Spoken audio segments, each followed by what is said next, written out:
everyone. I'm here to talk to you about the MLA quiz that we did, I believe, on Tuesday, March 14th. And, I haven't returned them graded yet. So what I want to do is go over the answer sheet with you.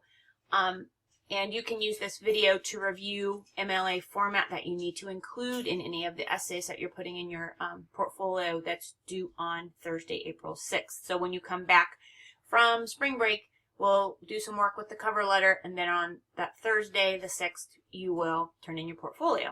So, over the break, if you're doing some changes, here's the MLA stuff you will need to know. So first of all, questions 1 and 2, just question 1. I asked you guys to assign tasks to your group members and then to think of some rules for the group work, and so I'll look at each group's different answers there. But the goal was to make you think through how collaboration works best. That's what I have up here on the answer sheet. So that was sort of the activity. And I asked you guys to come up with those answers instead of me telling you how I think it works best. Because quite frankly, when you're working with a group, there isn't one set of rules that works best for every group, right? Every group has to kind of negotiate those things. So that's what you did. And I find that that's true no matter what age you are, no matter what capacity you're doing collaboration. If I'm doing it for my job, I have to establish what those rules are. What's everybody doing? If I'm doing it in my classroom, which is kind of my job, but what I'm talking about is having meetings with my colleagues versus working in the classroom with you guys. But there's always a different way to negotiate with groups of people, and so it's just practicing that kind of gets you to the realization that you have to communicate. And you have to communicate clearly and well with one another. So that was the point of question 1.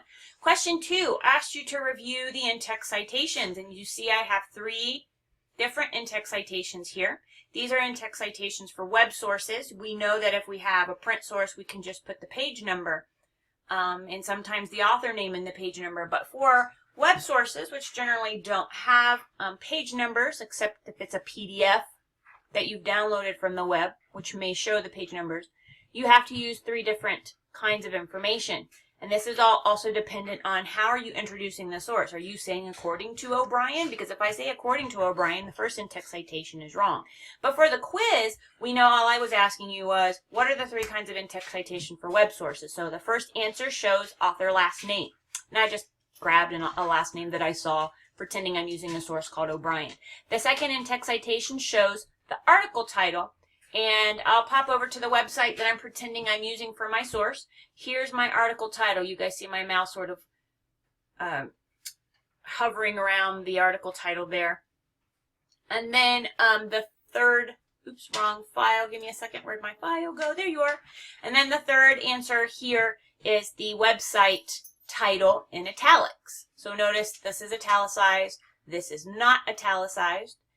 The article title is not in italics. It has quotation marks around it.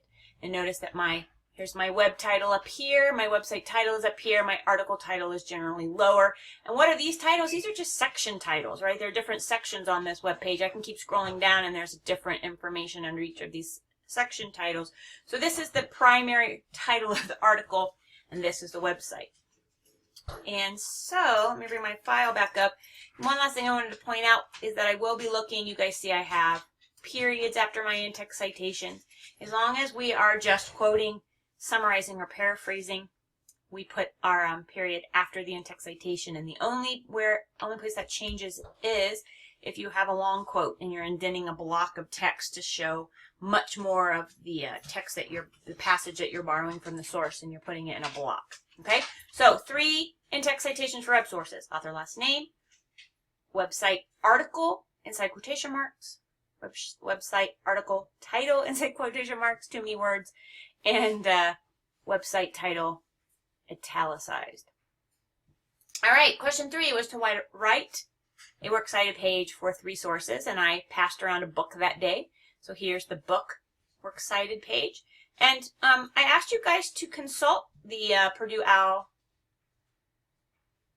Online Writing Lab is what OWL stands for. Here's the book information. So if I scroll down and see what's a basic book, here's what I need. Last name, first name, title of book, publisher, publication date, following the exact punctuation. So that's what I did here.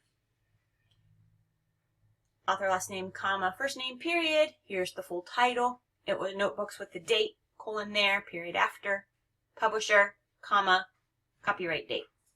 Books are way easier than they used to be. You used to have to put a little bit more information. All right, the last two sources, excuse me, were website sources. So let me pull up the first one so we can look at it.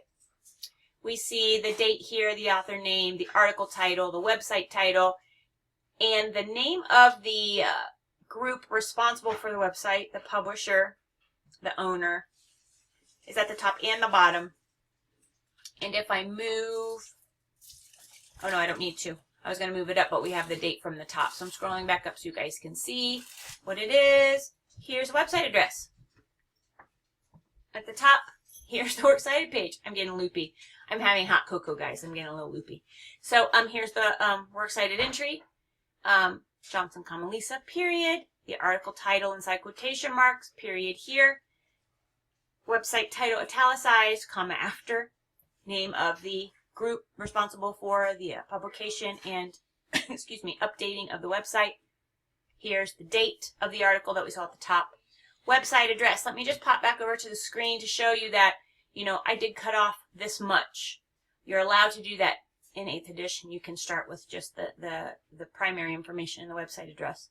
Excuse me. Cut off the HTTPS and the www. And then the access date. Though I want to point out, excuse me, again, excuse me, I've got an itch in my throat.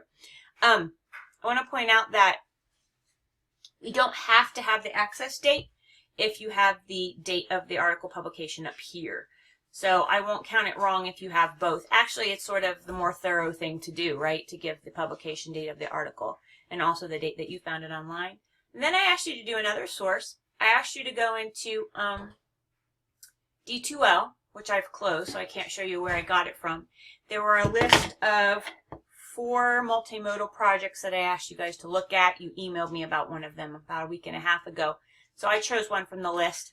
This may not have been your groups, so bear with me while I just remind you again of what we're looking for in websites. That's sort of the point here. We're mostly using website sources now that we have a lot of articles in databases, and we're finding lots of great sources online through search engine research. So let's pretend this is a source I'm using, an article. It actually is an article, but it also has, you know, the audio file attached so I can listen to the story. So let me scroll this over, pull this over here. Here we go. Again, author, which I found right here. I reverse it. It's order. Here's the article title inside quotation marks with the period inside. And then we go website title, italicized. Owner of the website also happens to be in PR, so I can scroll down to the bottom to find that.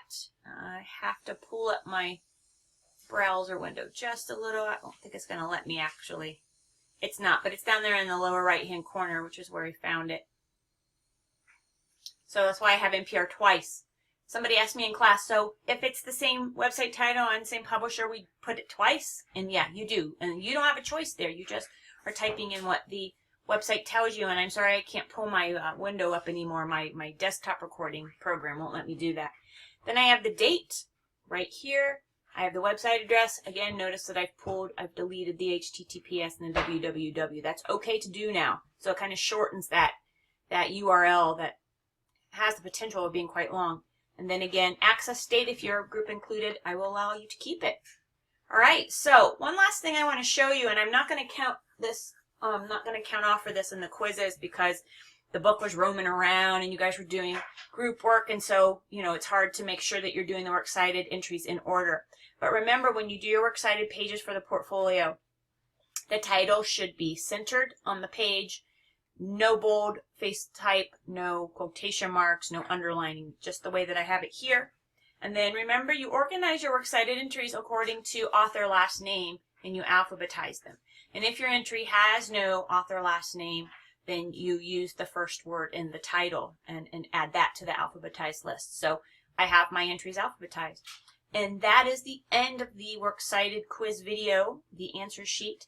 I'll give you guys a copy of this answer sheet when we return to class, and I hope you guys have a great spring break. Talk to you later.